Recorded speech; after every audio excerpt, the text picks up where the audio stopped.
Hi மக்களே, இன்றைக்கான recipe என்னென்னு பார்த்தீங்கன்னா ரொம்ப மூணு பொருளை வச்சு செய்யக்கூடிய ஒரு கார சட்னி தான்.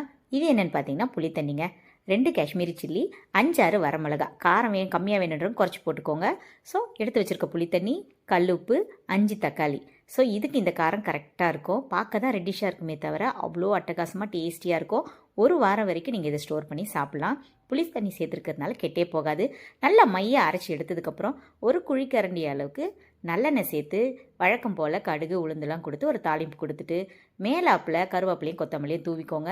சலசலன்னு கொதிக்க விடும்போது நல்லா திக்காகி எண்ணெய் பிரிஞ்சு ஜம்முன்னு வந்துடும். ஒரு 15 நிமிஷத்தில் இந்த சட்னி ரெடி ஆகிடும். அதுக்கப்புறமா நீங்கள் இட்லி, தோசை, சப்பாத்தின்னு சொல்லி எதோட வேணாலும் நீங்கள் சைட் டிஷ்ஷாக யூஸ் பண்ணி சாப்பிட்டுக்கலாம். ஒரு லைட்டாக ஒரு சிம்பிளாக ஒரு ஐடியா சொல்கிறேன் பாருங்கள். தோசை மேலே நல்லா ஒரு குழிக்கரண்டி அளவுக்கு ஸ்ப்ரெட் பண்ணிவிட்டு முட்டை சாப்பிட்றவங்களா இருந்தீங்கன்னா முட்டையை நல்லா உடச்சி ஊற்றி குட்டி குட்டியாக நறுக்கின வெங்காயத்தை போட்டுட்டு கொத்தமல்லி தூவி அந்த கார சட்னியோட சைட் டிஷ் பண்ணி சாப்பிட்டு பாருங்கள். அவ்வளோ சூப்பராக இருக்கும். ஸோ மறக்காமல் ட்ரை பண்ணிவிட்டு எப்படி இருந்துச்சுன்னு கமெண்ட்ஸில் சொல்லுங்கள்.